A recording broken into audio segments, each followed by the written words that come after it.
ശബ്ദത്തിനേക്കാൾ ഇരട്ടി വേഗത്തിൽ സഞ്ചരിച്ച് നിമിഷനേരം കൊണ്ട് തന്നെ പാകിസ്ഥാനിൽ ആക്രമണം നടത്തി തിരിച്ചെത്തിയ ഇന്ത്യയുടെ കരുത്തുറ്റ ഫൈറ്റർ ജെറ്റാണ് റഫേൽ. ആണവായുധങ്ങൾ പോലും വഹിക്കാൻ ശേഷിയുള്ള റഡാറുകളുടെ കണ്ണ് വെട്ടിക്കാൻ കഴിവുള്ള ഈ കരുത്തൻ യുദ്ധവിമാനത്തിന് കപ്പലിൽ നിന്ന് പറന്നുയർന്ന് ആക്രമിക്കാൻ വരെ കഴിയും.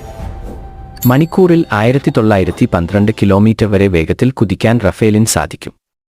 Air to air, air to ground, air to surface ആക്രമണങ്ങൾ നടത്താൻ സാധിക്കുന്ന ത്രിതല ശേഷിയുള്ള ഫൈറ്റർ ജെറ്റാണ്. ഫ്രഞ്ച് കമ്പനിയായ ഡസോൾ ഏവിയേഷൻ നിർമ്മിച്ച റഫേൽ വിമാനത്തിന് ഒറ്റ പറക്കലിൽ 24.5 ടൺ വരെ ഭാരം വഹിച്ച് 3700 കിലോമീറ്റർ ദൂരം വരെ സഞ്ചരിക്കാനാവും.